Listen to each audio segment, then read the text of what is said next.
everyone, and welcome back to another video. This is my July and August wrap-up. This isn't everything I've read in July and August, because I've got some things that I'm continuing on, and they're part of different projects. So you all have a lot to look forward to, and hopefully I can finish a lot of these projects up this fall. And without further ado, let's get on to the books. I listened to Ali Hazelwood's newest book, which is Love Theoretically, and this follows Elise and Jack. And it wasn't bad. It was more of kind of your standard romance. And Ali Hazelwood does like her tropes. You know, there's the fake dating, let me take care of you sort of thing going on. I did enjoy it for what it was. If I wasn't in the mood for a romance, I probably wouldn't have liked it. But since I was going into it knowing it was a romance, I was fine with that. Something light and fluffy. I did like as well that this one has a little bit of chronic condition rep, with Elise having diabetes, specifically type 1, and that it did, kind of show her struggles with that a little bit. It was nothing too major. I did feel like this has been an improvement, that, she wasn't quirky just to be quirky, kind of like Olive was in the first book with the using expired contact lenses. Then the second book, the hair coloring was kind of just quirky to be quirky, but that wasn't that annoying to me. And then this one, I guess you could say her quirk is liking Twilight. And that was kind of an interesting thing to put in there. I did find it funny that the main reason she likes it is she is a fan of Bella and Alice getting together, like, after everything has happened in the movie. And I have recently discovered that through some other people that have mentioned it, and then, bringing up the little hints in the book, it's kind of like, okay, and I could see where that would be kind of fun. And other than that, it was kind of, your grumpy sunshine, like all her books are. I really don't feel like it's too much of a copy and paste of her other books. I do feel like her male love interests, though, are always the tall, muscular, brooding, grumpy men who have to be like 5 years older than your female love interest. It just seems kind of very specific for that.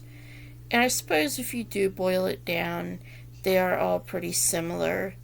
But again, it was just a fun little romp.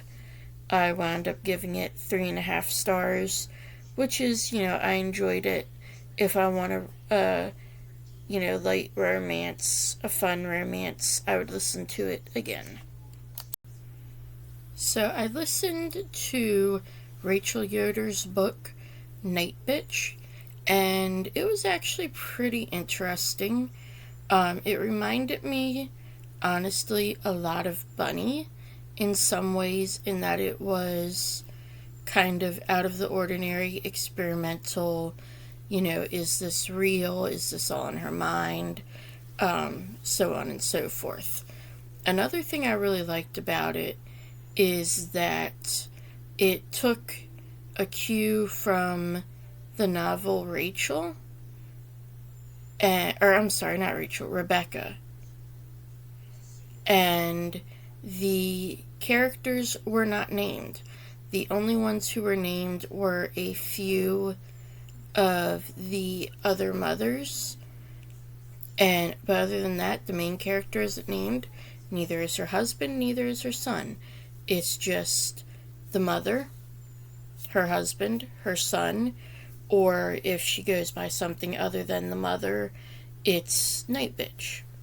And yeah, this was definitely an interesting book. And I did kind of like that, it is feminist, obviously, in that it goes into, what women give up for motherhood and, how they usually do most of the work involved with child rearing. And in this case, it's a little more extreme. Her husband is gone every Monday morning until Friday afternoon. So she's literally on her own except for Friday, Saturday, and Sunday, and still for most of Friday. However, I do like that, it's not made to be her husband's fault. It was that she did keep working after her son was born, but she was unhappy with the trade-offs, so then she became a stay-at-home mother and was also unhappy with those trade-offs. And at the same time, when she did tell her husband, look, you're putting him to bed every night you're home, without any sort of fuss, her husband says, okay. And so I like how it kind of shows that it's not really anybody's fault. It is the fact that society can kind of expect these certain things of mothers. And she even said she didn't feel like she had the right to ask her husband for help because he worked all week. But so did she. And I do like, how she slowly comes to that realization. And another book that's mentioned in this book, and this book is also reminiscent of, is The Yellow Wallpaper. And I just find it very interesting to see this kind of modern day take on that. So yeah, if you don't mind a book that can be a little odd, and there is one disturbing scene with an animal, if you can handle that, then I think it's definitely an interesting book. It's definitely a book to, check out. And it's relatively short. I believe the paperback is something like 300 pages, and I listened to it. However, one thing I did dislike about it, especially being that I was listening to it, there's no chapters. It's just a solid book. So that made it kind of hard to find a good stopping place. I read Juniper and Thorn this month. I also actually just bought it earlier this month. And this is a retelling of the Brothers Grimm fairy tale, The Juniper Tree, which I have never read, but I do have the complete Brothers Grimm, and I did look it up, and that is in there. So I will be reading that sometime in the near future to compare. And I read this at the same time I was listening to Night Bitch on my commute. So this was a rather interesting two books to experience at the same time, as they both deal a lot with feminine rage and kind of, women making themselves be timid and then coming into their own and becoming what could be considered monsters. I will say Juniper and Thorn is marketed as an adult book. The characters are in their 20s. I do feel like it read in some parts a little younger, and they felt, the characters felt a little immature. But knowing the circumstances and how it kind of, went along. I guess it does make a certain type of sense. And this is definitely a heavier book. It has a lot of themes of death, and it deals with some violent thoughts and some violent scenes as well. And I do feel like some of these could be a little much. And it wasn't a bad book. I can't really say I enjoyed it just because it was very dark. But if you're looking for a dark fairy tale that kind of explores dysfunctional families, this is definitely that book. I read Cat Massage Therapy, which is 3 volumes of absolute cuteness.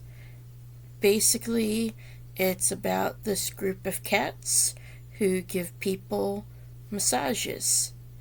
And little toe beans on the cover are embossed, and it's in full color.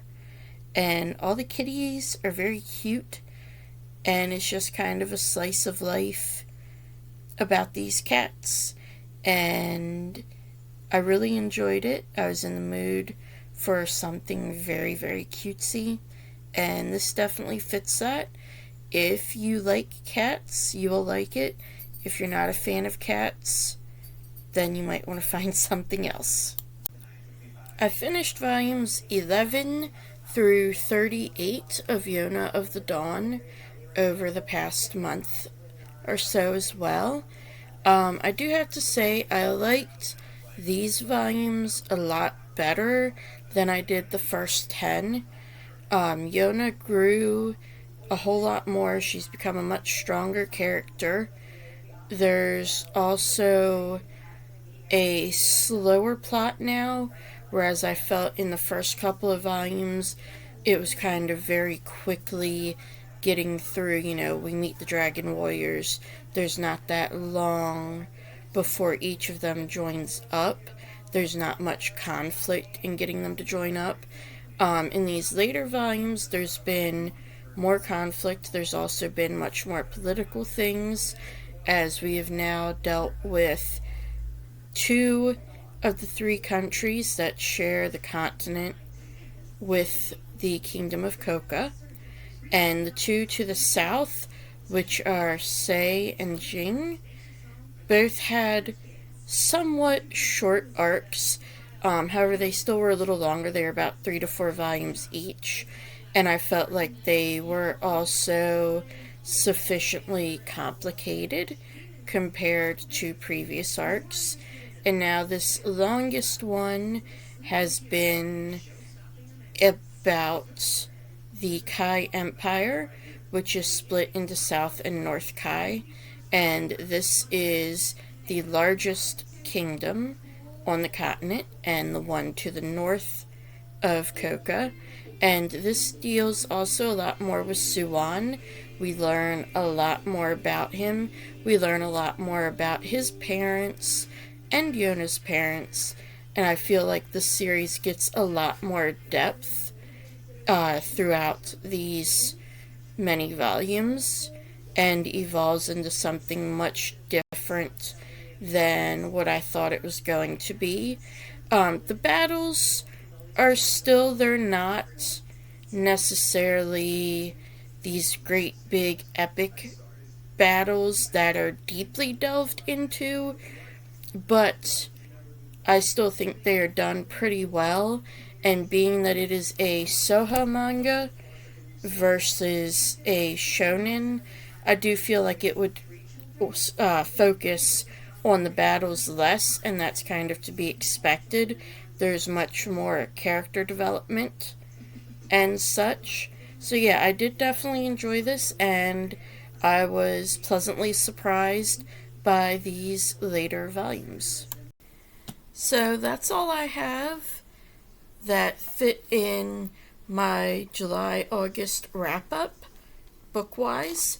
I did go to the library and get 2 books that released at the end of August, and I know this one I'm going to be reading soon, and that is Foxglove. This is the sequel to Belladonna, and of course Belladonna is about a girl who can see death, and she has to deal with that as well as a family mystery. And this continues on with her and death and brings in the character Fate. And I'm definitely interested to see what this is going to be like.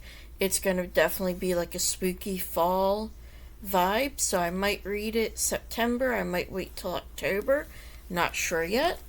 And then the Classics Remixed, their newest book came out, Teach the Torches to Burn, and this is a Romeo and Juliet retelling, and this is about 2 gay boys who are from families that don't get along, and of course it is set in Verona, Italy.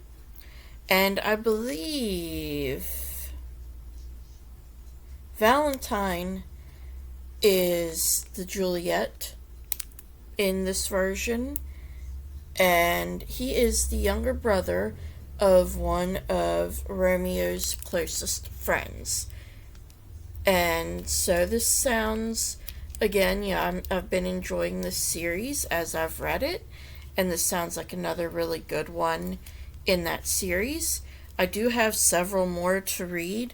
I'm currently working on the 4th book, which is What Souls Are Made Of, Wuthering Heights. Then I also have Self-Made Boys, which is about the Great Gatsby, and My Dear Henry, which is Jekyll and Hyde. So hopefully I'll get to this soon, but I do believe I'm going to actually read those in order. And they'll, of course, be their own video for, however many books in the series I wind up putting in a video. It might be 2, it might be all of them. That is to be seen. So thanks for tuning in, and as always, if you want more bookish content from me, like and subscribe.